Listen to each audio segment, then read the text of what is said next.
Hi, I'd like to take this opportunity to thank everybody for joining me today. In case you're not familiar with me, my name is Dee, and this is my podcast, Let Me Clear My Throat. I apologize if I sound a little distorted. I had surgery done on my mouth, and I'm still recuperating from that a little bit and learning how to talk again. So I apologize ahead of time for my speech. Anyway, that being said, please feel free to check out my other podcasts as well. Today's topic is called Sticks and Stones May Break My Bones, but that doesn't mean you have to use them on me. And before we get into discussing this, I would like to mention my disclaimer that I usually try to put at the beginning. So sometimes when you hear my podcast, it might sound repetitive in the beginning because some things may sound the same each time. But I like to do a little disclaimer in the beginning because we all have some negative people in the world, if you will, that get offended so easily about every little bitty thing and dissect everything because for whatever reason. But anyway, my topic today, is geared towards a level that I don't think, personally, I don't believe has been viewed enough. I have unfortunately been a part of this myself in my life many times, and I understand that this is a very deep subject and an emotional topic, and I am by no means whatsoever am I trying to downplay or play with any of the trauma or stir anything up with your PTSD or any everlasting effects that you have had to overcome with any loss, heartache, or anything associated with it for you or anybody that you love or know of. I give my wholehearted condolences to everyone that has suffered a personal effect and loss due to any event or events that have related to this sensitive and very overwhelming, heartbreaking experience to go through, witness, or hear of. I hope that you do not take what I am saying as a personal attack on your grief at all. And I hope you feel that I am trying to help you or actually just spread the word and get it out there and talked about more, and that I'm not purposely trying to stir up what you are already trying to cope with. I pray that what I'm trying to express will come over as sensitive yet informative as possible, and I pray wholeheartedly that it will raise some much needed attention to get some questions and hopefully maybe even save some lives, maybe even your own.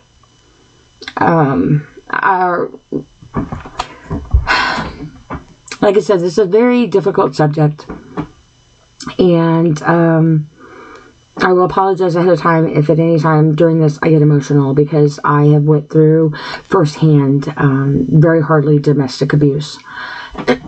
I would also like to go on to say that if any reason you feel that you need to reach out to me, please feel free to do so. I will be happy to share your story or talk to you.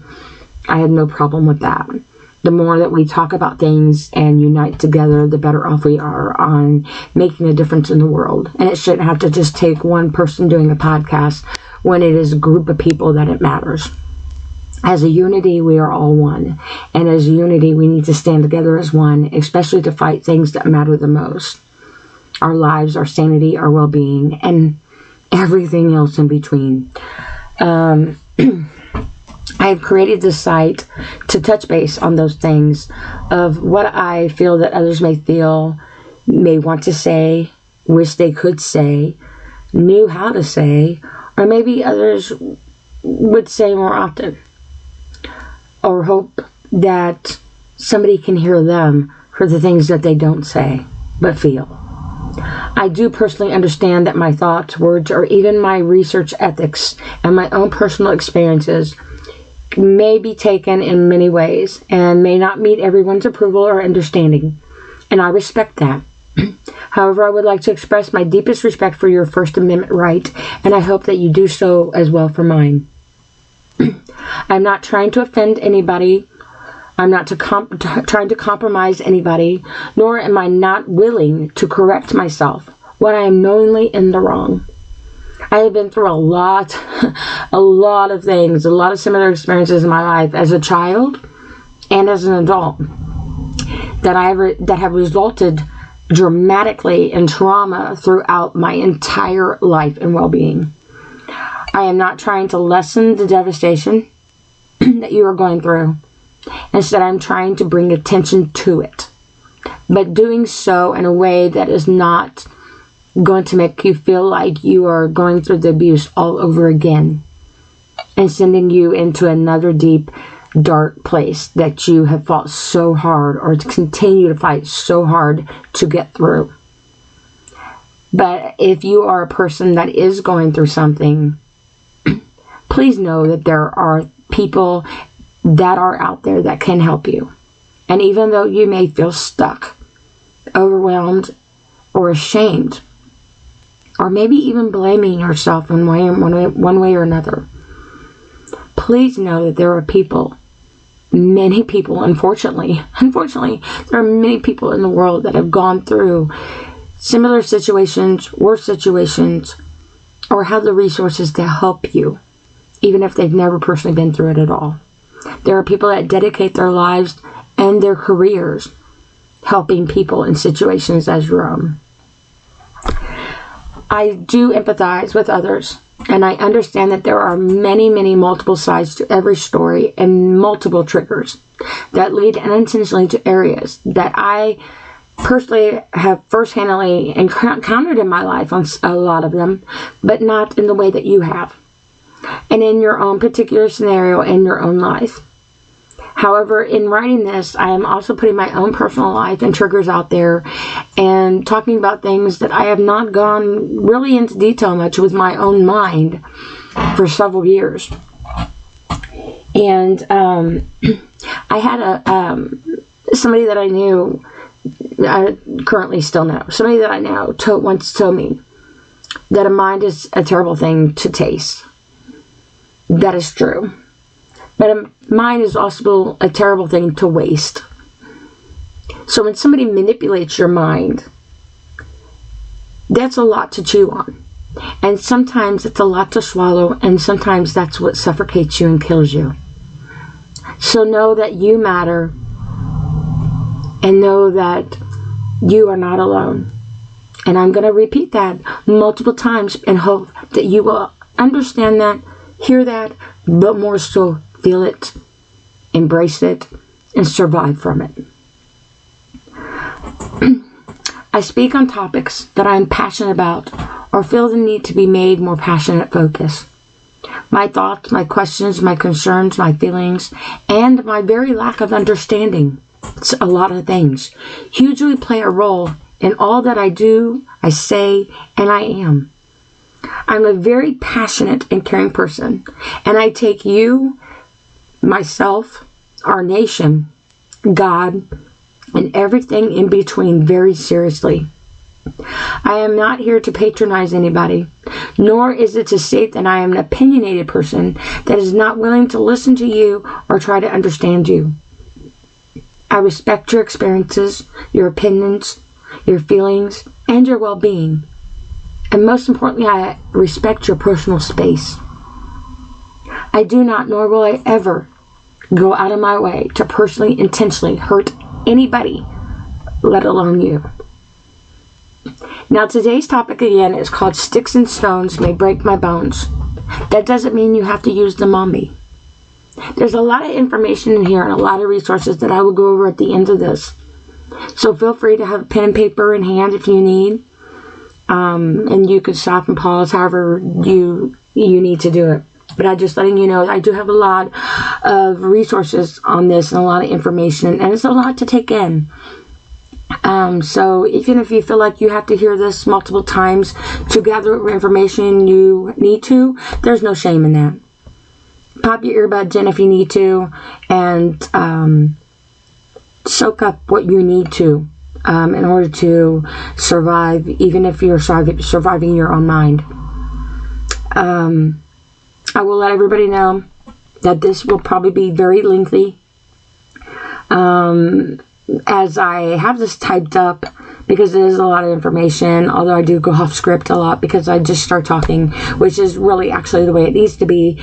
But I have my notes to keep me on track, because sometimes I do get going on things, especially when I'm passionate about it. And I don't want to say I lose focus, but I like to also be able to give the information that I have written down. So I do let you know ahead of time, this is a very lengthy podcast. My pages are about 18 pages long, typed up, single spaced, but a lot of it is also resources. So just letting you know ahead of time. And there's a lot of necessary facts that I feel need to be addressed. And I will also have, like I said, this information, and feel free to jot it down, share it, and you can obviously pause, rewind, and take notes where you need them to be. A great deal of the following information and research comes from a website that I came across. While most of this information I'm going to give you does come from this website, I felt that making sure you had the facts and also giving credit to where credit is necessary and due would be more morally respectful, and also be a lot more life-saving than doing otherwise. They obviously had dedicated a lot of time, resources, and manpower to provide this information. And this is a very, very nice, organized website. And I invite everybody to check it out. And I would like to thank the ncadv.org. That's N as in Nancy, C as in cat, A as in apple, D as in David, V as in Victor.org. for having an amazing and very well organized website. I would also like to thank them for dedicating themselves to this very important area. I hope that I will be able to give your website and many victims it pertains to the justice it so deserves. Domestic violence is a fact. Exclamation point. It is a fact. Domestic violence is serious. Domestic violence is overlooked. Domestic violence is misunderstood. Domestic violence is not understood enough. Domestic violence is judged. And domestic violence in some cases are even fatal. It is a fact. It is serious. It's overlooked. It's misunderstood. It's not understood enough. It is judged and is deadly. The ncadv.org statistics list a fact sheet that can be downloaded and contains some very vital information. And it is very, very mind-boggling, if you will. And a lot of this, like I said, comes from their website. Some of it wording, I have worded a little bit here and there, my own wording. But it's also a lot of food for thought. But it is statistics. Facts. On an average, nearly 20 people per minute. 20 people per minute are physically abused by an intimate partner in the United States. During 1 year, that equates to more than 10 million men and women. Yep. A fact. 1 in 4 women and 1 in 9 men experience severe intimate partner physical violence, intimate partner contact sexual violence, and or intimate partner stalking with impacts such as injury, fearfulness, PTSD, use of victim services, contracting sexually transmitted diseases, etc. Yes, women. Men are abused. Yes, men. Women are abused. Yes. It is a fact. 1 in 3 women and 1 in 4 men have experienced some form of physical violence by an intimate partner. This includes a range of behaviors such as slapping, shoving, pushing, and in some cases might even be considered domestic violence. Punching, kicking, throwing things at each other, all domestic violence. 1 in 7 women and 1 in 25 men have been injured by an intimate partner. 1 in 10 women have been raped by an intimate partner. Now, even though there are cases that sadly do not get reported for various reasons, data necessarily is unavailable for the number of men that have been raped. Yes, men are raped by women. Men are raped by men. Men are gang raped. Women are gang raped. Women are raped by women. Women are raped by men. Guys normally don't report it because they're guys. You mean to tell me some little 100-pound woman raped some 250-pound muscular beefy man from the gym, military style? Yeah. Yeah, I'm going to tell you that because it happens. However, further into this podcast, it does contain a percentage amount statistically. However, having an accurate amount is only as good. Your statistics are only as good as the number of victims that report their violations. So the statistics are only based off of the data that is given to them. So if you have, say, 1 in 7 or 1 in 10 women that are raped, that doesn't mean there's not 1 in 5 men that are raped. It just means it hasn't been reported. So statistically speaking, your statistics are only as accurate as what is reported. 1 in 4 women and 1 in 7 men have been victims of severe physical violence, such as beating, burning, strangling by an intimate partner in their lifetime.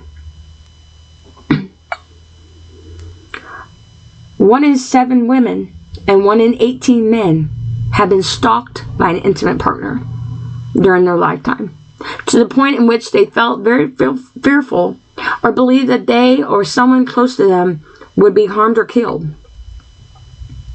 On a typical day, there are more than 20,000 phone calls placed to a domestic violence hotline nationwide. 20,000 phone calls a day. The presence of guns in a domestic violence situation increases the risk of homicide by 500%. 500%. Intimate partner violence accounts for 15% of all violent crime. Women between the ages of 18 to 24 are most commonly abused by an intimate partner. Our youngins, our newly fresh adults into the world, are most commonly abused by an intimate partner. 19% of domestic violence involves a weapon. And domestic victimization is correlated with a higher rate of depression and suicidal behavior. People that are traumatized and go through things that they may be afraid to share, believe that even happens, may seem surreal that this can't happen. This person is supposed to love me. This person promised me this, oh my goodness, they weren't like this when we first got married, but now I'm already into it and I have kids, and what happened? I must have done something wrong, and blah, blah, blah, blah, blah, and all these emotions and stuff, and you just can't take it no more, and you don't know what to do, and you don't want to die, but the pain hurts too much. Only 34% of people who are injured by an intimate partner even go and receive medical care for their injuries. 34%. So if we have a 500% homicide risk with gun violence, 34% of injured people only report any medical concerns at all. Now maybe they're not one and the same, or maybe they are. I mean, how hard is it to go into the ER with a person that nearly beat you to death and explain to people in front of you that you fell, that you were in a car accident, that you ran into something or you fell down the stairs, or you don't know, you just woke up and you just looked that way.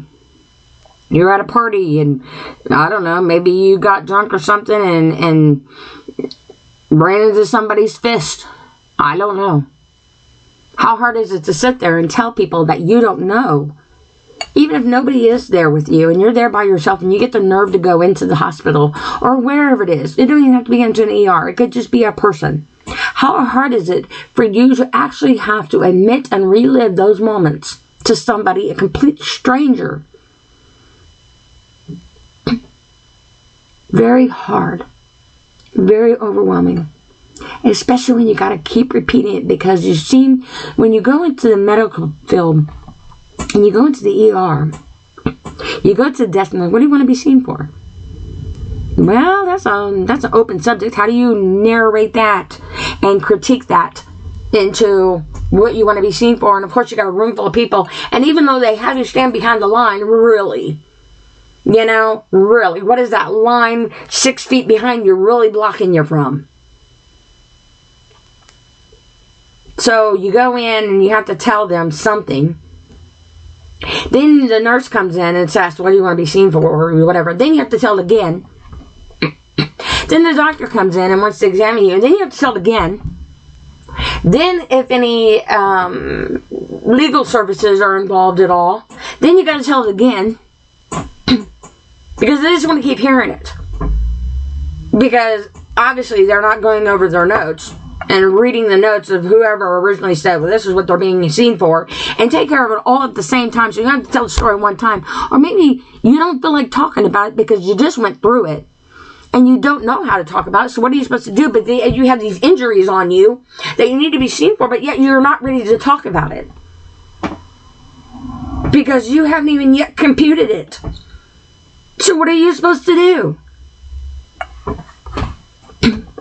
1 in 5 women and 1 in 71 men in the United States have been raped in their lifetime.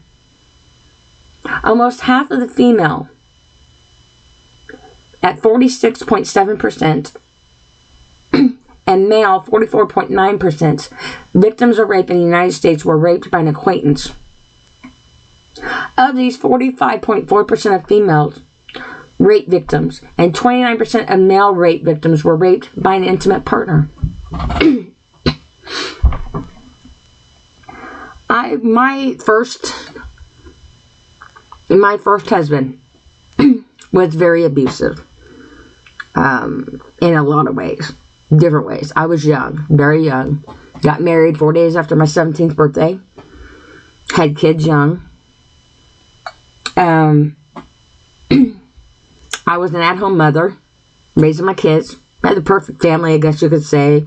At-home mom, taking care of the kids. 1 boy, 1 girl, had a dog. You know, the husband worked, provided for the family, and he did. He was a dedicated worker. I'd known him since I was 8 years old, so I grew up with him. Knew his family very well because they were part of our family. You know, we all, grew up around them, friends and whatever. And I couldn't get a job. I tried to get a job once, and he threatened to take my kids if I went and got a job. He was going to take them from me and leave if I went and got a job somewhere. I couldn't get my driver's license because he wouldn't let me go get them. I didn't know then, technically I was married, so I was an adult, but I didn't really comprehend that at the time because I thought since he was of age, he was 18, that he had to sign for me because I didn't know no different. But I held my beginners 3 times. He wouldn't teach me to drive. So when I turned 18, my younger sister and I put the kids in strollers and we walked to the license branch. And I got my license. I came home and he asked where I'd been. I said, I went and got my license today. And he said, how'd you do that without my signature? I don't need your signature. I'm 18 now. So, he taught me how to drive. And he was a very good driving teacher. I will give him that. I don't hate him. We've come a long way since where we were. He has a very strong emotion anyway. But anyway, as time went by, I couldn't go nowhere. We rented his parents' house. They had moved 2.5 hours away, and they owned a home in Indianapolis, and we were renting it from them. And, excuse me. So anyway, we lived there, and he was always gone, hunting. I had quit school. I had my senior year left to do, because I had my son young. And I went to summer school to catch up with my grade, and I was going to go back to school. All I had was my last semester of my senior year. Yeah, my last semester of my senior year. Mental note, fast forward, I did graduate eventually, and I've got 3 degrees since then. So, so it can be done. But anyway, going back. So I had my senior year left to do, and he was an avid hunter and fisherman. And it was time for me to go back to school in the fall. I couldn't go back to school. I wasn't allowed to because it interfered with his hunting season. And I needed to be home to watch our kid because he needed to go hunting. On my daughter's first birthday, he wasn't at the birthday party because he was at the archery range practicing shooting his bow and arrow. And it was just always something. And not to mention the verbal abuse that would come across. I had a pair of jeans that my mom had. How times have changed now. Because this particular set of jeans had little cutout crisscrosses on the sides of the legs. Just from just a little bit above the knee down. They had little crisscross shapes that were open. And I was only allowed to wear those in the wintertime if I wore long johns under them. If I wore them without long johns, he was going to divorce me, and I was a slut. Because I was showing my body. And, so it just kind of escalated from there. And later on in the relationship, things just got a little bit more difficult. And he ended up having an affair on me. And I was going to see a chiropractor at the time because I was in a really bad car wreck when I was pregnant with my son. We took 4 feet of the railroad track bank out on the side in our pickup truck and messed me up. Plus, my son was 9 pounds, 14 ounces and messed my tailbone up.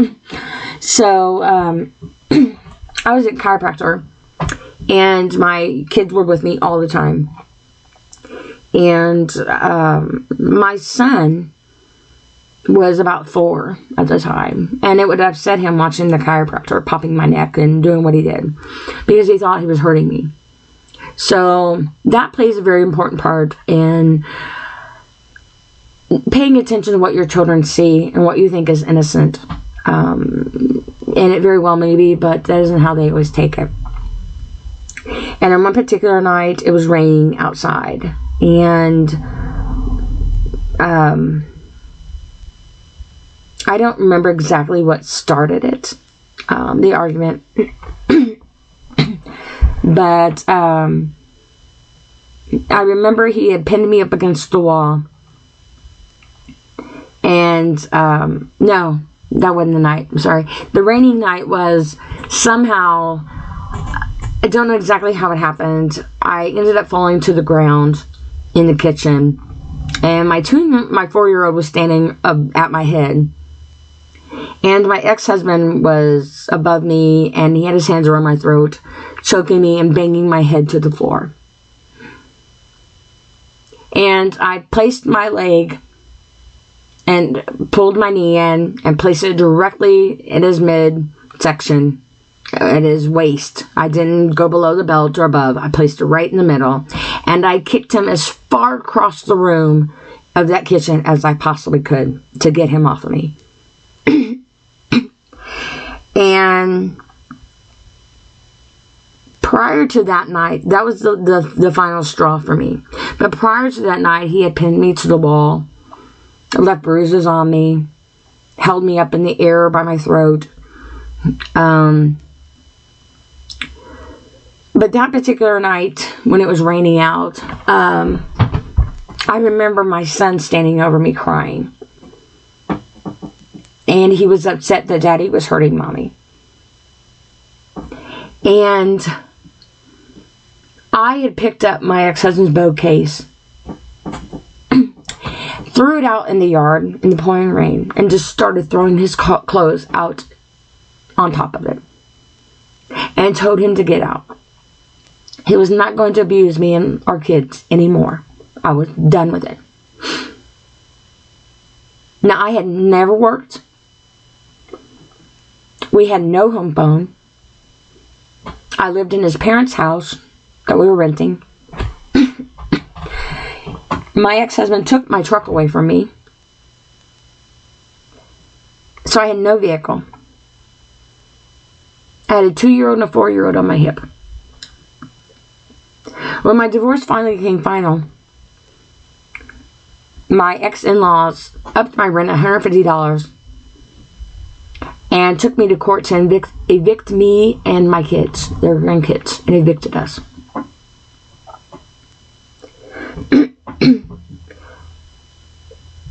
And I'm telling you this story because I understand domestic violence. And that was just only one of a few incidences that I've been through with males in my life. And I have been raped. I was not a drinker, but I would go to a karaoke bar with my mom. I used to say it was our family reunion because my mom and I would sing. And my mom's always been a musician in the music. I can't talk very well, sorry. In the music part of our life. Always wrote music, played music, sang. So anyway, we would go to karaoke. And I have been in this relationship, which we were not together anymore because he was an alcoholic.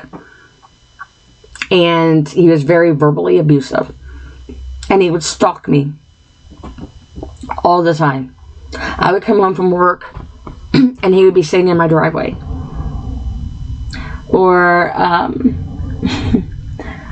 I went out one time with a friend and he followed us. And I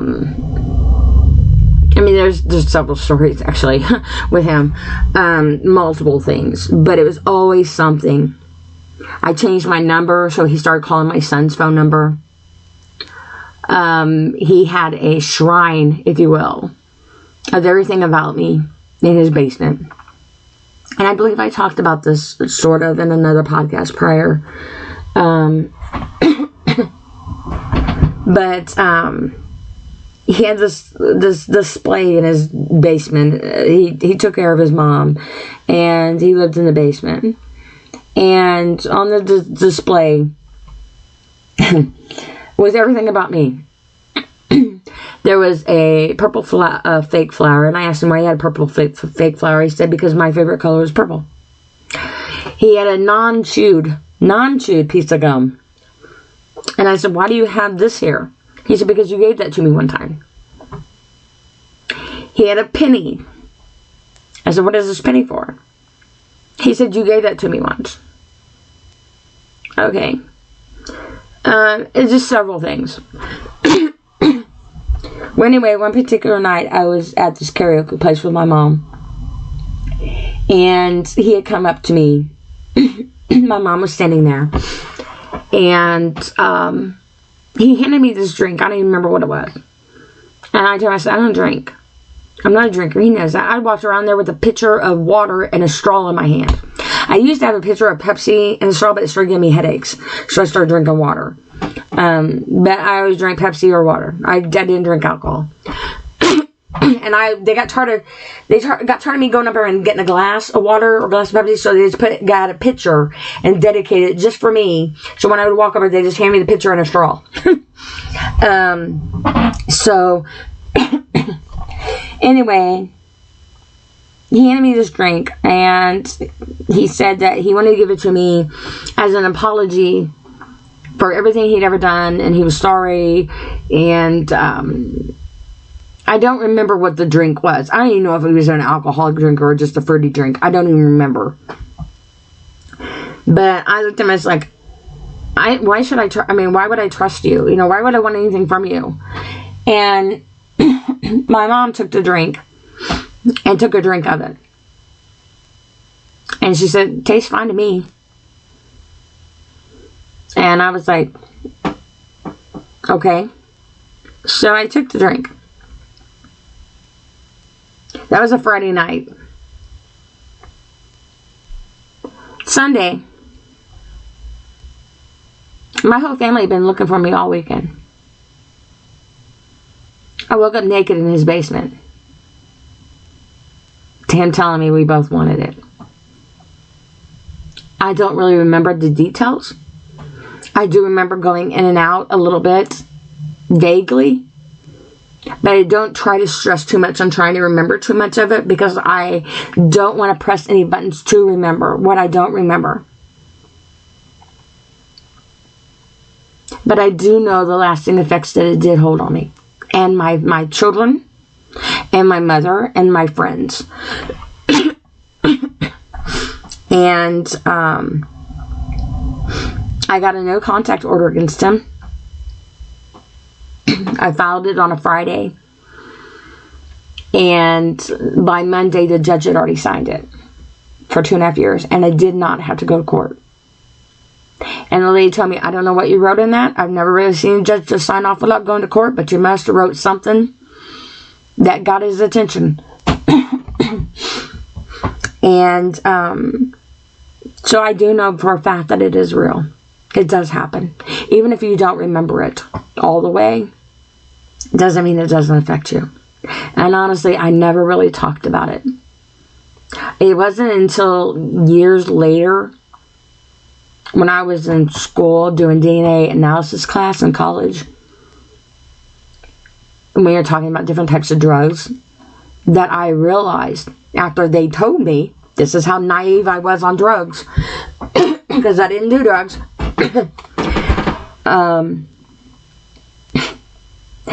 That was a date rape drug, D. Oh. My teacher just kind of looked at me with blinking deer in the headlight eyes, if you will, when I'm telling her the story about what had happened. And she's looking at me like, oh my gosh, like, and then after, like, all the students just got quiet, my friends, and, you know, here I am sitting in medical school, and they're all just looking at me like, do you know what you're telling us right now? And it didn't dawn on me until I was like, I didn't even know it was really a thing, you know, and it is. It has no taste. It has no taste. Stalking is a real thing. Rape is a real thing. 19.3 million women and 5.1 million men in the United States have been stalked in their lifetime. 60.8% of female stalking victims and 43.5% of men reported being stalked by a current or former intimate partner. A study of intimate partner homicides found that 20% of victims were not by an intimate partner. But instead they were by family members, friends, neighbors, persons who intervened, and law enforcement responders or bystanders. 72% of all murder-suicides involve an intimate partner, with 94% of the victims of these murder-suicides are females. 1 in 15 children are exposed to intimate partner violence each year.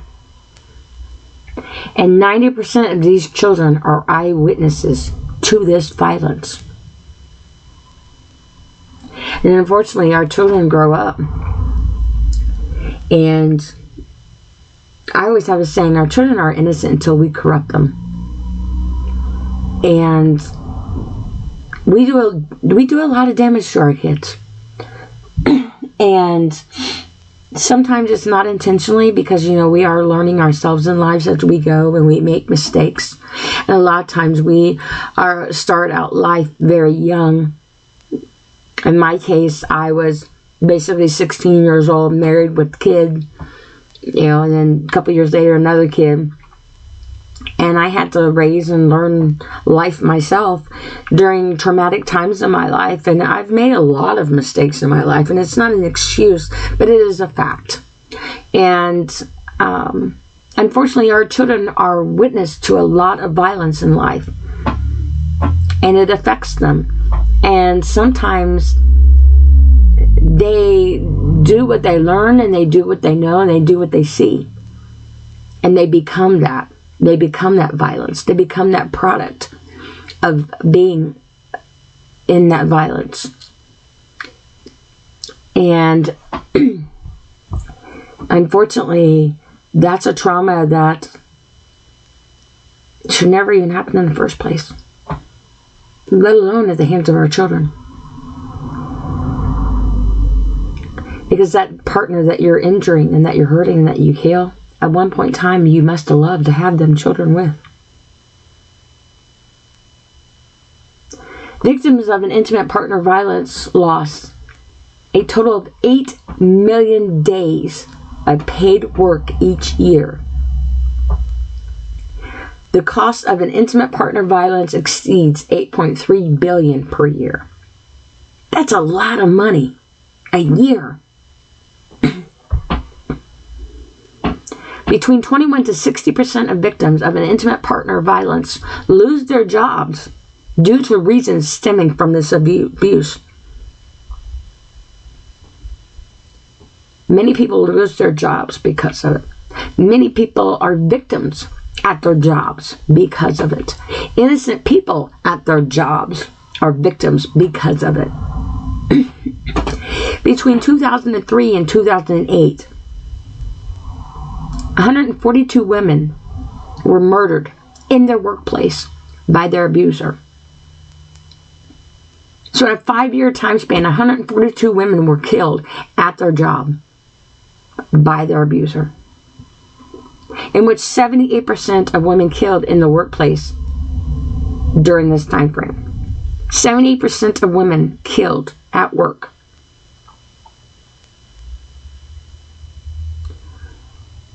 Women abused by their intimate partner are more vulnerable to contracting HIV and STDs, or STIs, however you want to, initials you want to put it, due to being forced to have intercourse or prolonged exposure to stress. Studies suggest that there is a relationship between the intimate partner and violence and depression and suicidal behavior.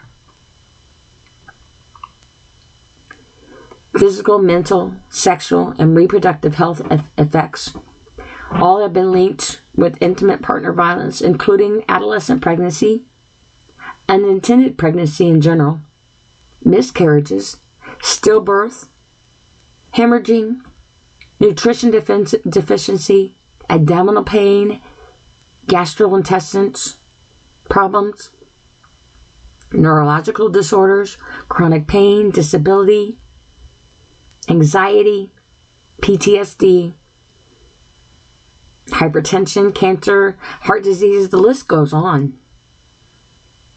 Victims of domestic violence are also at a high risk for developing an addiction to alcohol, tobacco, and drugs. Or drugs. Self-medicating.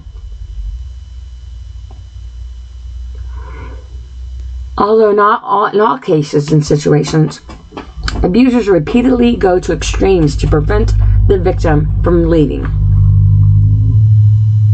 So you feel trapped. In fact, leaving an abuser is the most important time for a victim of domestic violence.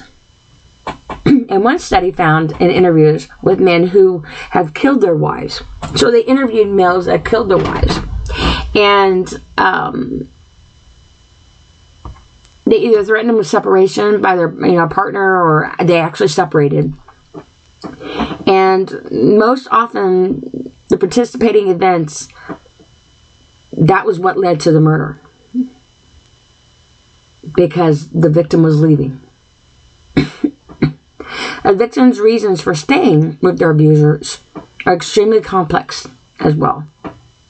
In most cases, based on the reality that their abuser will follow them because they threatened them all the time, that they have used to keep them trapped. They use it to keep them trapped and feeling like, they have nowhere to go. Nobody will want them.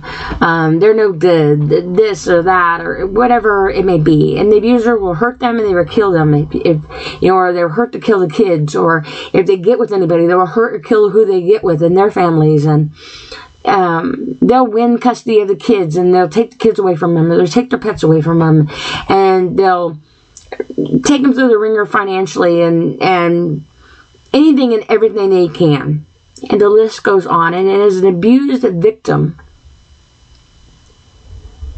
that's more to put in your head, and more that you're being raped and abused of. Your life. They're not only raping your life, or your body and your mind, but they're raping your life away from you. In more ways than one. The victim in a violent relationship knows their abuser best and fully knows the extent to which they will go to make sure they have and can maintain control over their victim. So your person that's violently against you, you know how their capabilities, because they've been using it on you.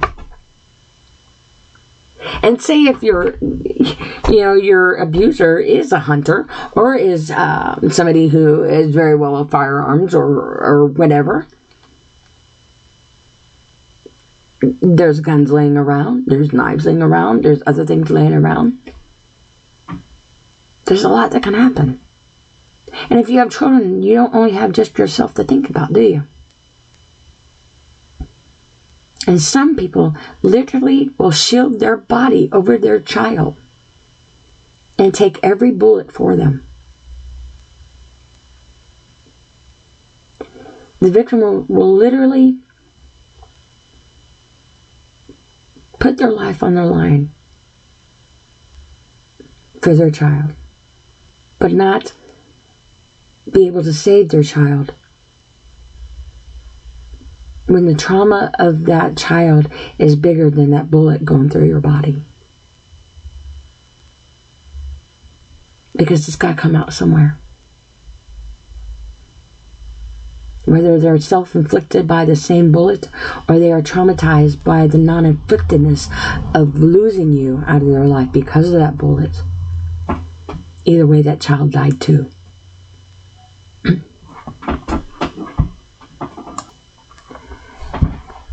Now, the victim literally may not be able to safely escape or protect themselves or the ones they love. In a recent study of an intimate partner homicides, found 20% of homicide victims were not the domestic violence victims themselves, but family members, friends, neighbors, persons who intervened, law enforcement responders, bystanders.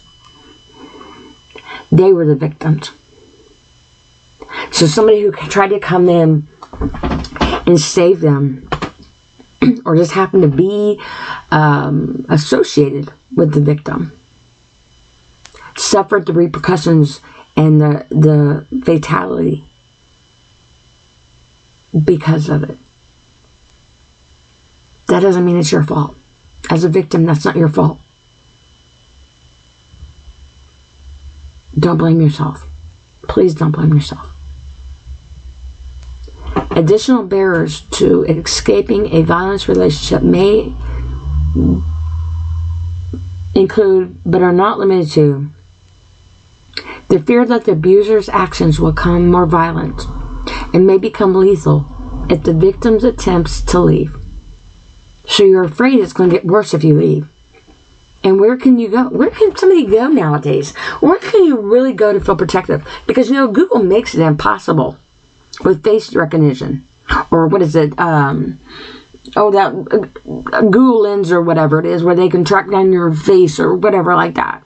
Or if somebody puts a gouge or a marking on your car, they just need to take a picture of that and look for that marking or that gouge on your car.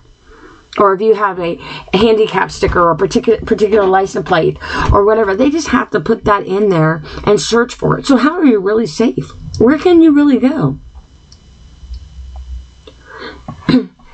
You get unsupportiveness from family and friends. Some people just don't want to believe you. Or think that, you must like it, you must enjoy it, you must like the drama, or maybe you asked for it. Or some other kind of bull crap. When I was showing a family member the bruises on my arms and stuff that my ex-husband had left me. Oh, I can't imagine him doing that. Yeah, well, join the club, lady. I didn't put these here on myself. But just because they can't envision it doesn't mean it doesn't happen. Even preachers are violent. Just saying. And I'm not knocking preachers. But I'm just saying. It goes everywhere. Knowledge of the difficulties of single parenting and reduced financial circumstances. The victim feeling that the relationship is a mix of good times, love, and hope, along with the manipulation, intimidation, and fear. So you've got this relationship, you're with somebody and you love, and you have all these great times. You just went on vacation together, and you had the best time together, and hey, maybe the sex was really even awesome, but then you come home, or maybe you don't even make it home. Maybe you're over the side of a railing of the ship or the boat, or maybe get pushed out of the car and dragged, or maybe you didn't leave the hotel you were staying at. The victim's lack of knowledge of already access to safety and support. So maybe the victim doesn't know where to go. Who can they turn to? And, they've got all these really neat things like, like pizza thing or whatever. But, you can't really try to help a victim by giving the abuser information on mechanisms that could be used. So it's really difficult there. Another barrier that the person may suffer is fear of losing custody of their children. If they leave the divorce, or the abuser, or fear the abuser will hurt or kill them or their kids, or how are they supposed to get to safety if they got to have these kids with them as well? It's easier to hide just one person than it is, say, maybe three.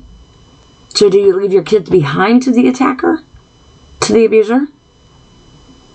How do you, it's really a difficult situation, especially if you don't know where to go.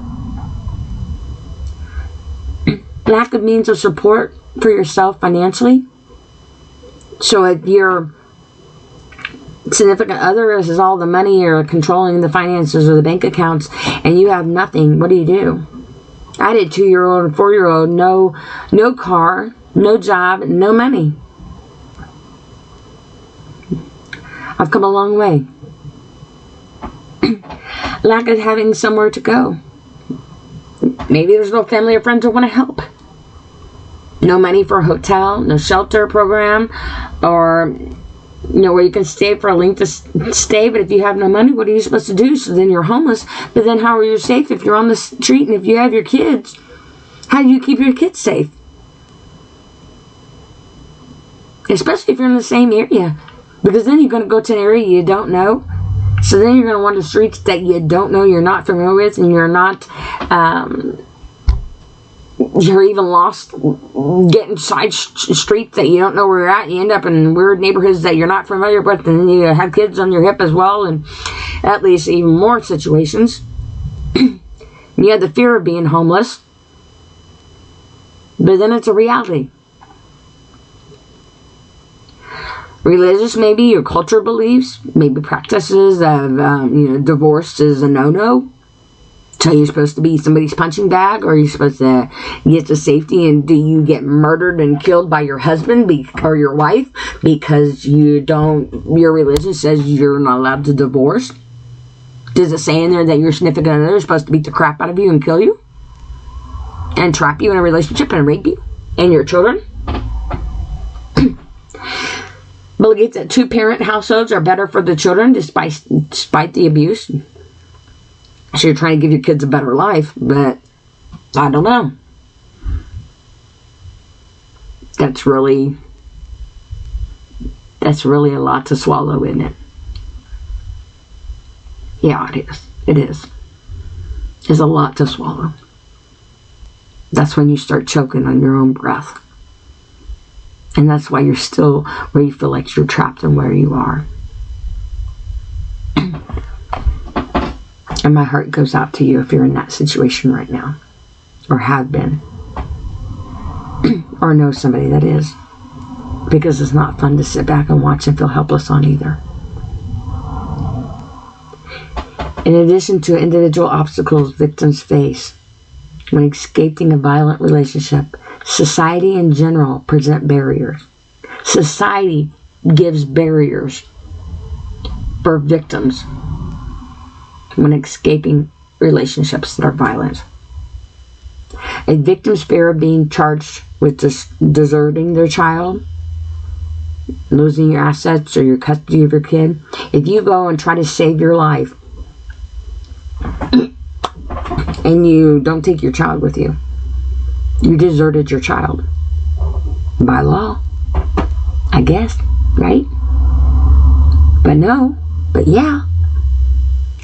But then you're neglecting your kid because you left them in a dangerous situation, but yet you're saving your kid because you're removing the violence from the home by removing yourself. But does the violence necessarily stop with you? Anxiety about a decline in living standards for themselves and your children. Reinforcement, maybe a minister or counselor, of saving your relationship at all costs, rather than stopping the violence a goal. My ex-husband and I went to counseling. I told him he had to get counseling for his anger control management. And maybe we could work on the marriage, but I wasn't doing anything else because I did believe in my wedding vows, but I also believed I wasn't going to be his punching bag no more either, and that's the expense of my children. And he agreed to counseling. And when I called the counseling services, they obviously wanted to see me first, and we went to counseling twice a week for a month. It was the best month of my whole entire marriage. But then we got divorced. And I would go around telling everybody I was happily divorced. I was happily divorced. Another obstacle, maybe discussing dissuasion by the police of the victim following charges. Some may dismiss or downplay the abuse, side with the abuser maybe, or maybe not take the victim's account of the abuse seriously, or maybe the male is the one being abused, but because he's the male and it's usually the female, this and the other, the male is taken to jail when in fact maybe he's the one that's the victim. Because like I said, is the 100-pound woman gonna beat up and rape a 250-pound muscular workout man? I don't know. Yes. Yes, it happens. A gun or a bullet doesn't know what size you are. And it doesn't always know the direction you are. It just knows that it went off. Despite the issuing of a restraining order there is little to prevent a released abuser from returning and repeating the abuse. Despite greater public awareness and the increased availability of housing for victims fleeing violent partners, there are not enough shelters to keep a victim safe. There just are not. There are not enough resources. But there are resources, but there needs to be more attention to it. Some religious and culture practices that express the divorce that's forbidden, which I just talked about above a little bit. The socialization of some made to believe that they are responsible. So it's all their fault. And they failed. They must have done something, right? So they need to work on themselves. It's not their abuser's fault. It's their fault. They must have provoked them. Maybe they're isolated from friends and family. And, they have nobody to go to. And they're isolated. And nowhere to turn. Maybe the abuser's behavior, it must be caused by stress. It must be caused by alcohol or work problems or unemployment or some other factors. It has to be something. There's a reason why he or she's acting this way, right? Try to rationalize it.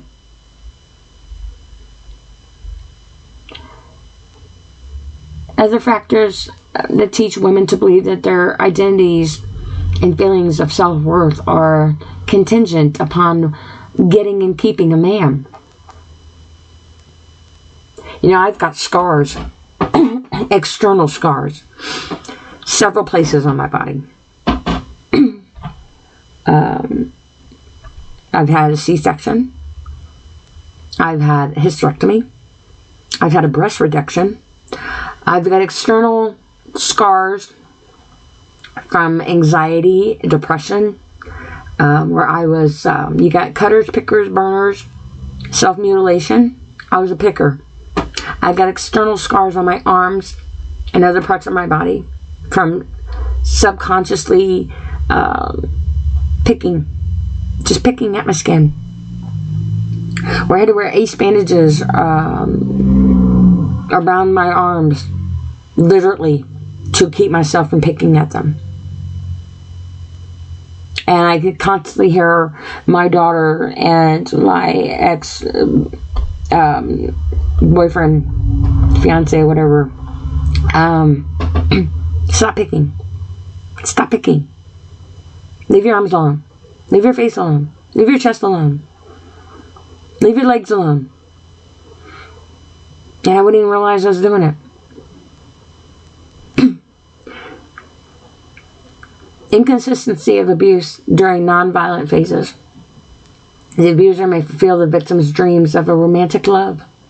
The victim may also rationalize the abuser as basically good until something bad happens, and then they have to let off some steam. I had this one guy I was with, and I tried to do reverse psychology to get him out because he was very violent. And every time I thought I had it in the bag, he'd give me what I called a suck-up gift. And yeah, that was another deep emotional moment. He actually ended up going to jail a couple of times for beating up a couple of his ex-girlfriends. And I got a messed up knuckle from defending myself against him. And I jabbed him a couple times with a screwdriver to get him off of me. To where my mom was going to get me a holster for it as a joke. And my mom's got stitches in her leg where he tried to come at me and she took him down. And she landed in what was left of my living room because he had broke every single thing in my living room. And took the phone and smashed it to the coffee table so I couldn't call for help.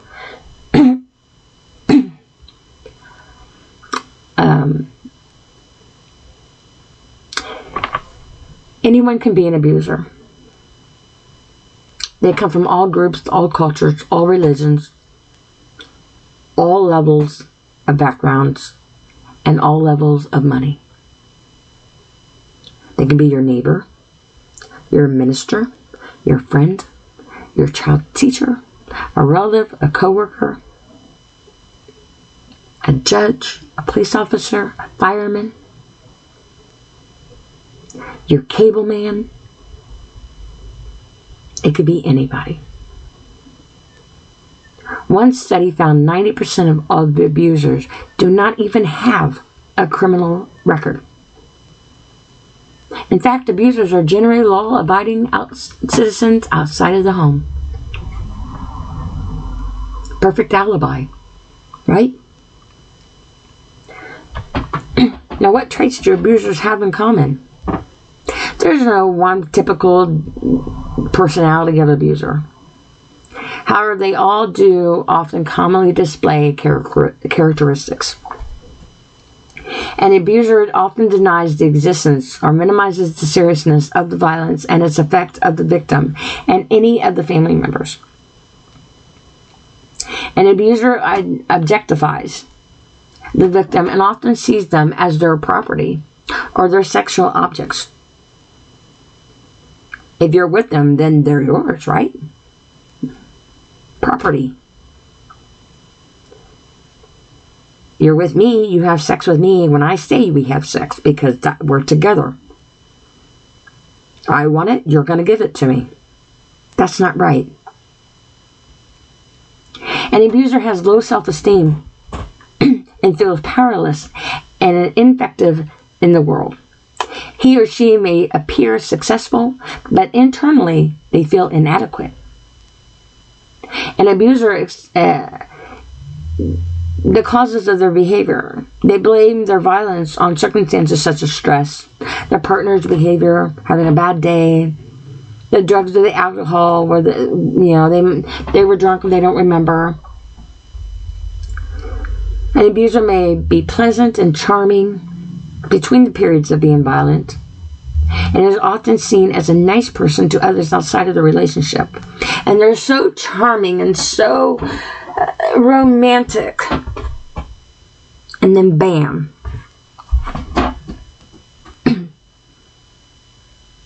Not so much anymore. What are the warning signs of an abuser? Some of these may also show signs of someone protecting themselves after coming out of an abuse. And I'm saying this because a lot of times when you're a victim of an abusive relationship, you protect yourself.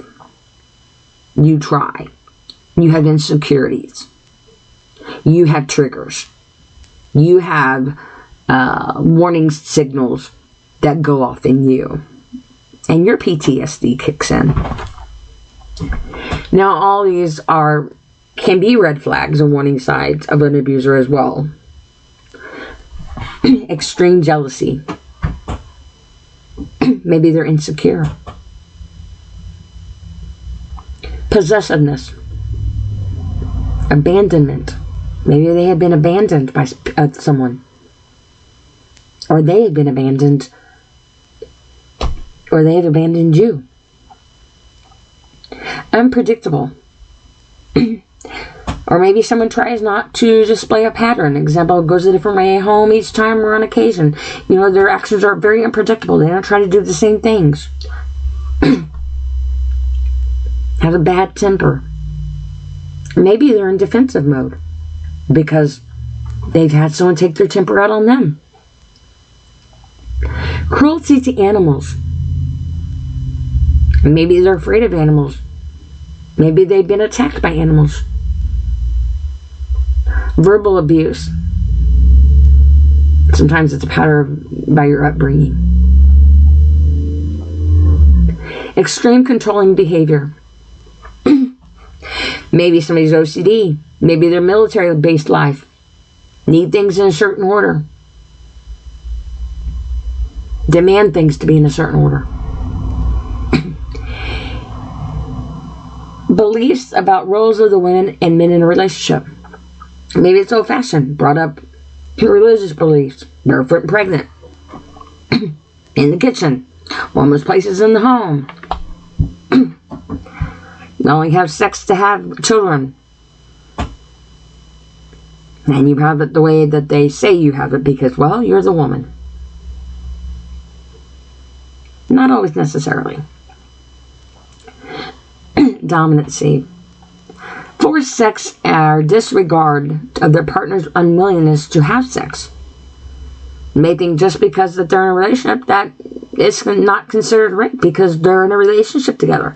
Well, I couldn't have raped them because, well, we're in a relationship because this is my person and we love each other and we have kids together. So no, I didn't rape them. We both wanted it. Oh, those words. Sabotage of birth control methods. A refusal to honor not getting pregnant. Some may get pregnant or make someone pregnant on purpose as a form of trapping someone or making them feel trapped. Blaming the victim for anything bad that happens. Telling the victim that they set them off or they are responsible for the reaction of them. They must have done something to deserve it, right? Sabotage or obstruct the victim's ability to work or attend school, not letting them further themselves or tries to rip someone's self-esteem and worth. My ex-husband, my second ex-husband, I was married twice. My second ex-husband was an alcoholic. I worked in a lab. I used to do organ and tissue donation and procurement and fertility and different things. And anyway, I would be in my office or in my lab, and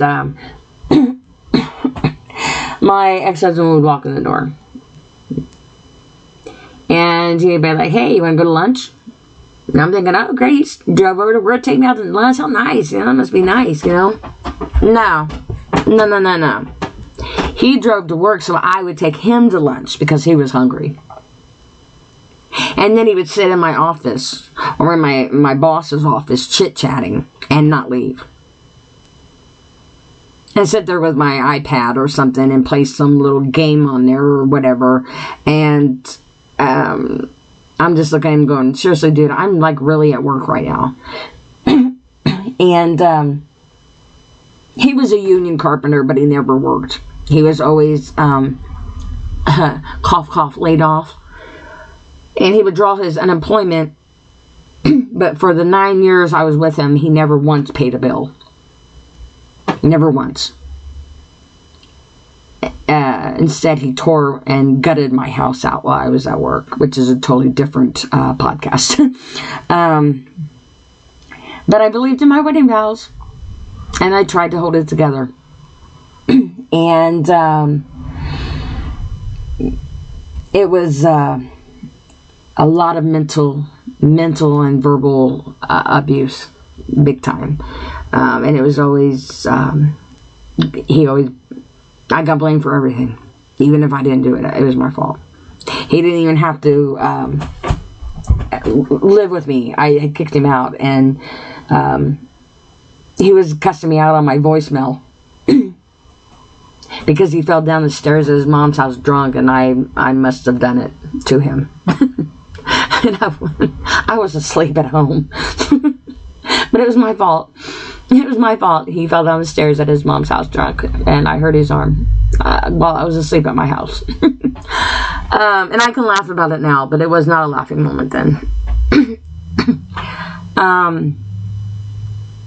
Yeah. So, I mean, it's the abuse of other family members, children or pets, moves you away or isolates you from other people, so there's no outside interference or giving them the power and control over the victim, with leaving them nowhere to run. Accusations of the victim flirting with somebody or having an affair. A victim from a previous relationship that had maybe diminished their self-worth or esteem, making them constantly be questioning their own self-worth and esteem, maybe, to where they have to keep abusing. They misconstrued flirting or accusations with somebody just being nice. You know, the one dude that I was with that I had to use reverse psychology on or whatever, I worked at Walmart when I was younger. And we both worked at Walmart. Third shift. He worked in the back. I worked stocking shelves. And this customer came up to me and was asking me about medium toothbrushes. I didn't know what he was talking about. I'm like, medium toothbrushes? We mean medium. I did not know at the time. I was young, and you can laugh if you want to. I'm okay with it. Well, I can't hear you anyway, but I laugh about it now. But there are different types of intensity of toothbrushes. Soft, medium, hard, whatever. And he was running a medium. I thought that was funny, so I was laughing. Well, my dude had just happened to walk by, dropping a pallet at that time, saw me laughing with some dude customer. All of a sudden, I was doing this, that, and the other. Because I was doing my job, customer service. And I was laughing. How dare me. Control of the victim, of what the victim wears and how they act. Yeah. Demeaning the victim, either privately or publicly.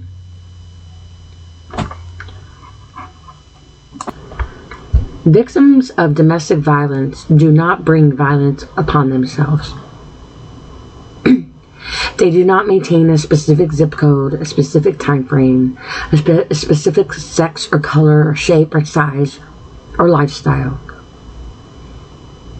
They do not always lack self-confidence, nor are they just as abusive as the abuser. Violence in relationships occur when one person feels entitled to power and control over their partner and chooses to use abuse, to gain and maintain control. In relationships where domestic violence exists, violence is not equal. It's malicious. Even if the victim fights back or it instigates violence in an effort to diffuse a situation, there is always one person who is the primary constant source of the power, the control, and the abuse in the relationship. Sometimes the victim later can become the abuser in the relationship or in another. While every relationship differs, and all abusive relationships vary, as well as different types of tactics an abuser may use to gain power and control over their victims, it's still wrong. Nearly 3 in 10 women and 1 in 10 men in the United States alone have experienced rape, physical violence, stalking, and reported at least one impact related to experiencing these or other forms of violence behavior in the relationship. Feeling fearful, concern for their safety, developing post-traumatic stress disorder, need for health care, injury, crisis support, need for housing services, need for victim advocacy series, need for legal services, and missing work and school. Physical and sexual assaults or threats to commit them are the most apparent forms of domestic violence and are usually the actions that make others aware of the problem. However, regular use of other abusive behaviors by the abuser, when reinforced by one way or another acts of physical violence, make up a larger scope of the abuse. Although physical assaults may occur only occasionally, they still instill fear of future violent attacks and allow the abuser to control the victim's life and circumstances. So maybe they've only hit me just once, just that one time. But they still, that one time has done something to you.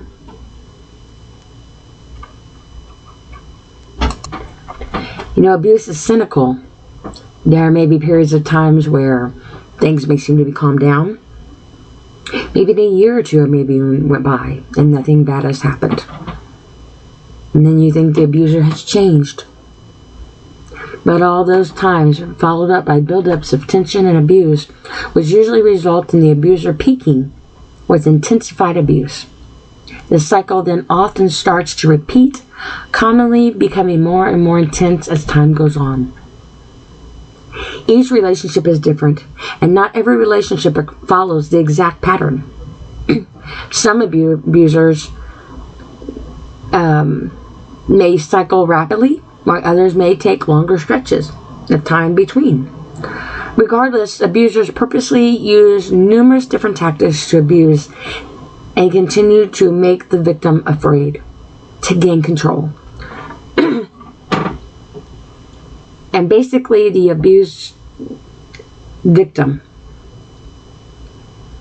just wants to feel safe and wants the abuse to end, but not necessarily the relationship.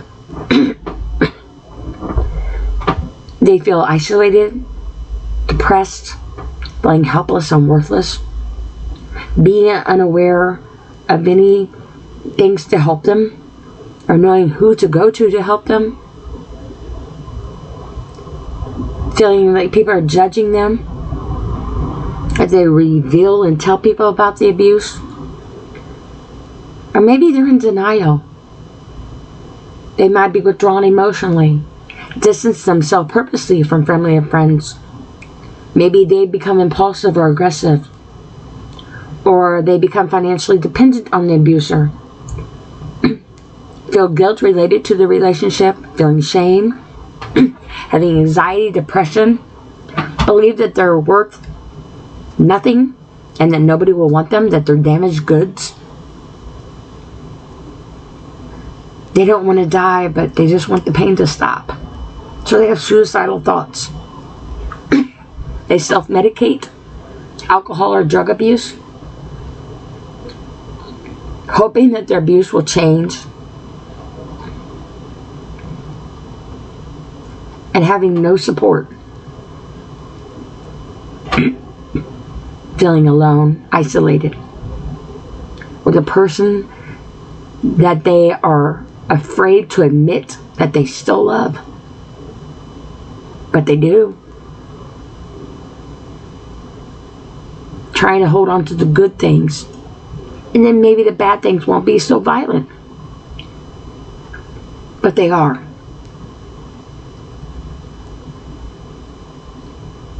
You can't control an abuser's use of violence.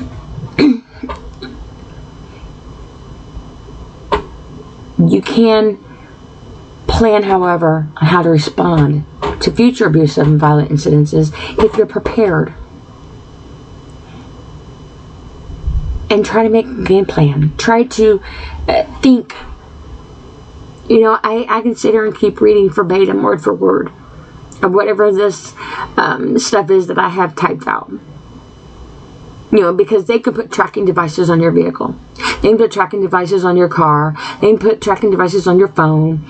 They can know your whereabouts. They can make accounts on your phone, parental accounts on your phone, so they can keep tabs on you. They can make a guest account on your phone or wherever. They can link your phone to your car. They can link their phone to your car, to your Bluetooth. There's all kinds of things that they can do. So how does one feel safe? That's questions I hope that we as a group in unity of this world find answers to, one way or another. And I can sit here and keep going over this, that, and the other, but the fact of the matter comes down to this. People need to keep their hands to themselves. People need to keep their words. If they don't have nothing nice to say, then don't say it. And if you're thinking it, then maybe you need to work on you on why you're thinking it instead of taking that abuse out on somebody else that you're supposed to love. How can you sit here and lay down with somebody and have a child with them, or tell somebody you love them and marry them, or have somebody in your life that is supposed to mean everything and all these promises that you've said to them. But yet, somebody that you say that you will protect and you would kill for, or you would die for, but instead you're the one killing them. And you're just dying to do it. And if you're a victim, there's no easy answer. There's not. There's no easy outcome. There's no easy anything when you're a victim. And some abusers are victims themselves. And the first step is to remember your self-worth. But that's easier said than done, isn't it? Because you're made to feel worthless. So how can you take all the negative and replace it with positive? For every negative thing that you have heard,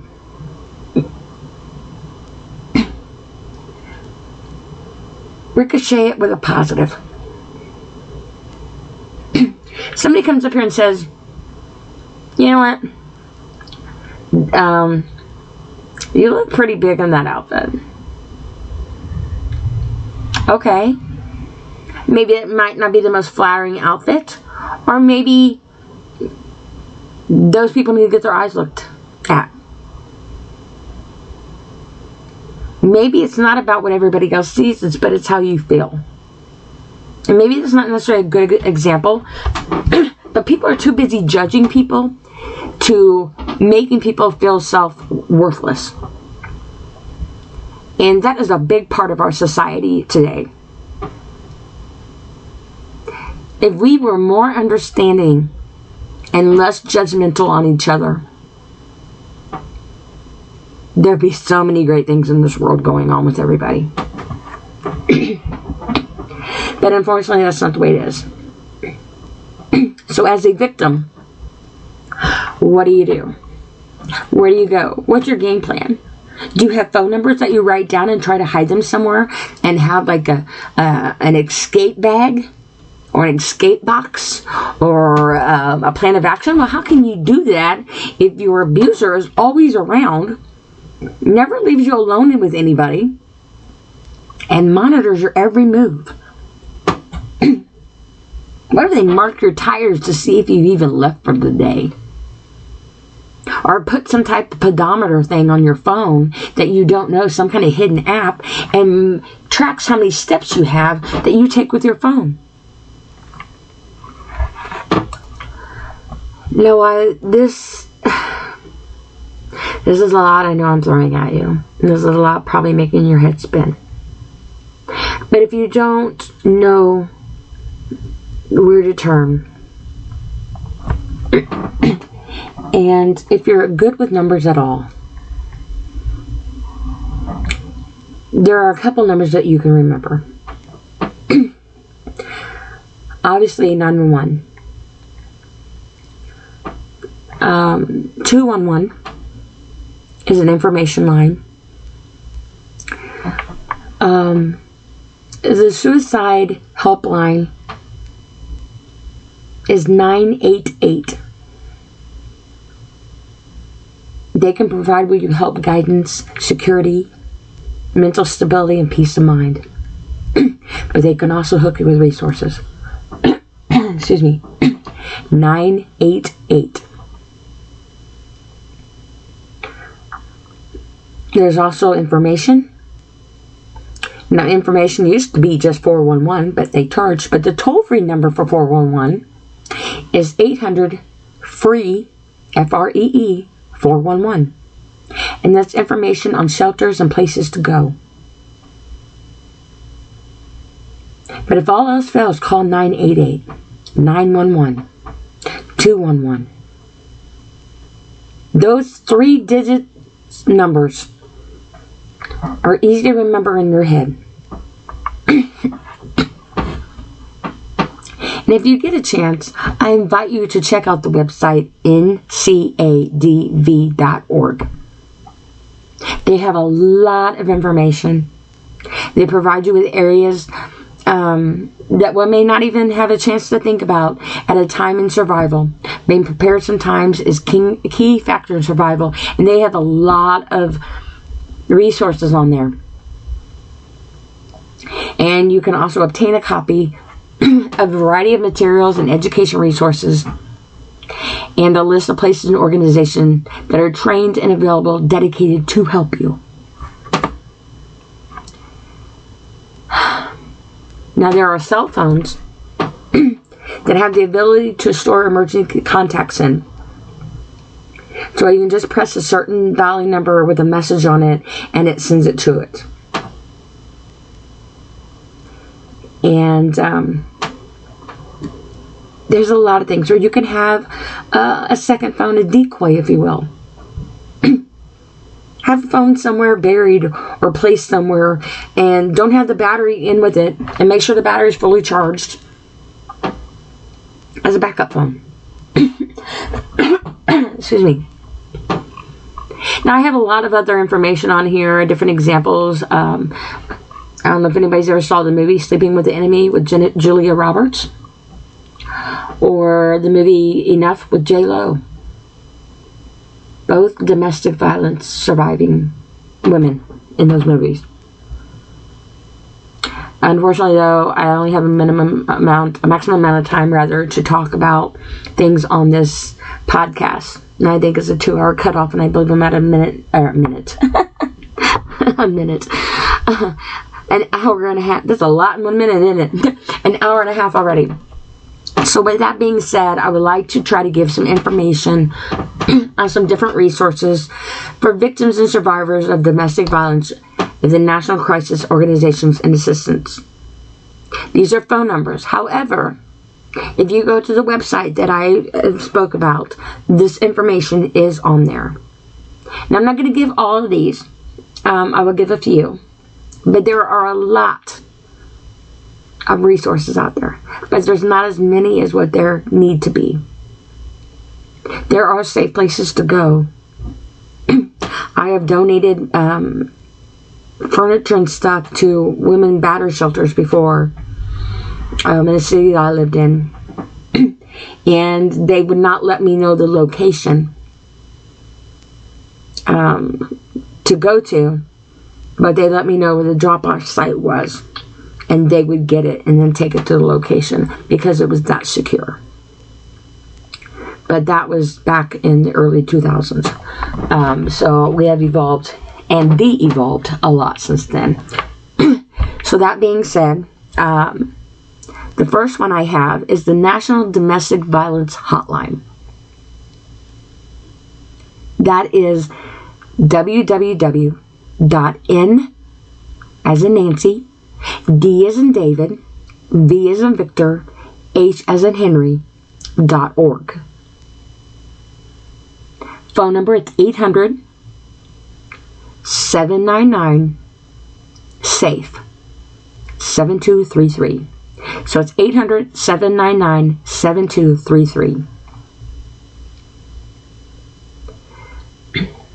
Another one is the National Child Abuse Hotline. www.childhelp.org. Phone number is 800-4A as in Apple, child. So the number is 800-4A-CHILD. And if you press the numbers, it's 800-422-4453. The next one is National Sexual Assault Hotline. www.R as in rainbow, A as in apple, I as in ice cream, N as in Nancy, N as in Nancy.org. Phone number is 800-656-4673. 800-656-4673. Next one is National Suicide Prevention Lifeline. www.suicidepreventionlifeline.org. 800-273-8255. Now, there are numerous ones on here that I can continue to keep going on. But unfortunately, I do not have enough time in this podcast per se, and I could continue it. But please go to this website if you can to check out these resources. There are pages and pages and pages of very well organized resources for you. And I could not stress enough how much it is important to remember that being a victim is exactly what it is. Being a victim. Nobody says, oh, you're at fault. No, you're a victim. Not a fault. It's not your fault. You didn't make somebody pick up their hand and punch you, or hit you, or pick up their foot and kick you, or throw something at you. You didn't make somebody pick up a gun or a knife and come at you, or your child. You didn't make anybody do anything. The only thing that you are responsible for doing is realizing what you are. Worth saving. You are worth saving. Please get help if you need help. And if you need additional resources, or if you just even want to reach out to me, please feel free to do so. I have no problem in helping you, talking to you, or just giving you moral support. If you have a subject you want to talk about, or want me to talk about, eventually in time I would like to do live stream podcasting.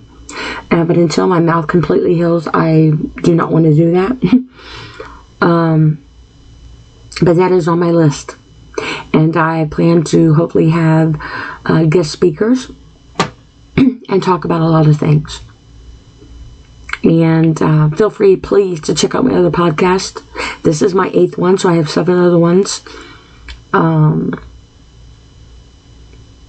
But I just wanted to make sure that everybody realizes that when you're in a domestic relationship, doesn't mean it has to be violent.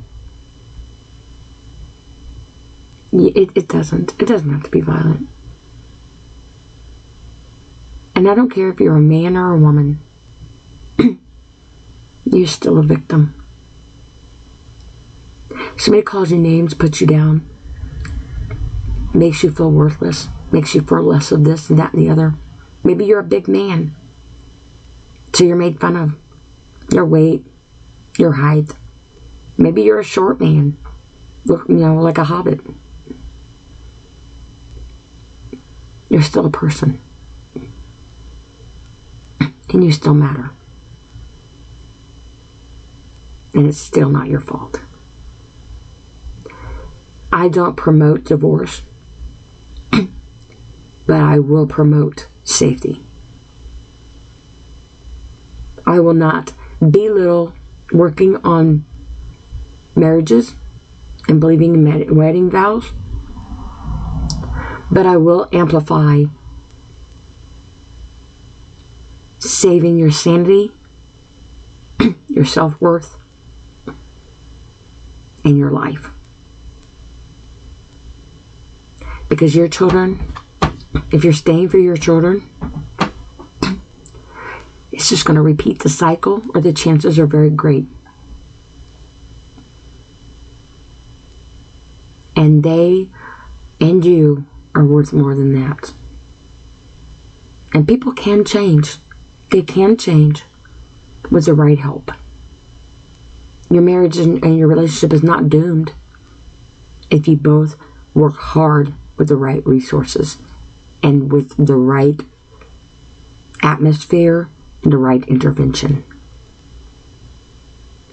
Don't do it on your own, especially if you don't feel safe. And as an abuser, if you don't feel safe in the company of your loved one, and you know that you have maybe an anger problem, if you will, there's no shame in you getting help. As a matter of fact, I applaud you. And it's more of a heroic thing to do, admitting it and getting help, than not. Because you're worth it just the same, too. Because somewhere along the line, you were a victim somewhere as well. It's not an excuse, but you're still worth it. Abusers and victims are still worth saving with the right resources. And there's just a lot to say, but it's just not an easy subject at all. It really isn't. And my heart goes out to everybody that this has affected in one way or another.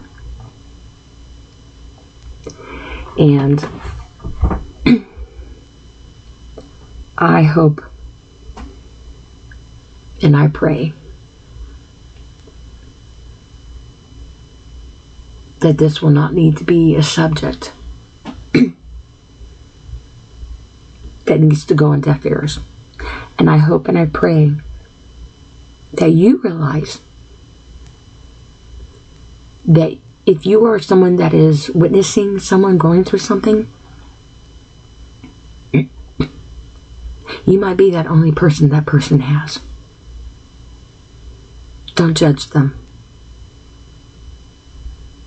You can't even imagine being in their shoes. Even if you're a victim yourself, you're not that victim. Don't take your opinion and overshadow whatever it is they're going through. Use it to help them, but don't use it to judge them. Everybody's situation is different. But don't feel guilty by intervening either. It might just be what they need for everybody to survive. But as somebody who intervenes, make sure you're protected as well. Because your life is worth it too. I thank everybody who's taken the time out to listen to my podcast. And I hope this all has made sense and has helped in some way or another. And I'm sorry if there's glitches in this with my talking. And I actually had to pause about 3 or 4 times because I do take care of my mother, who is blind and disabled. And I've had to pause a few times to go help her. So I'm not really for sure if that was noticed in this. But if it was, I apologize if there's any glitches. And I hope this all makes sense. I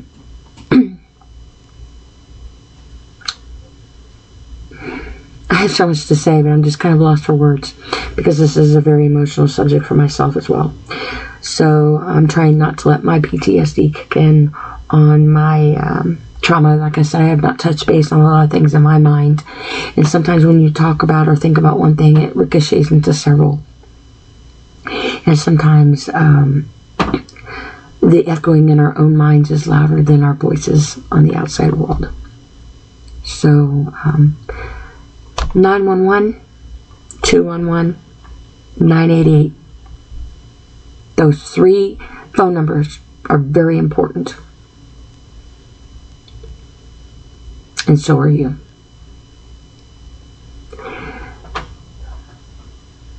This has been Dee, and you've been listening to my podcast, Let Me Clear My Throat.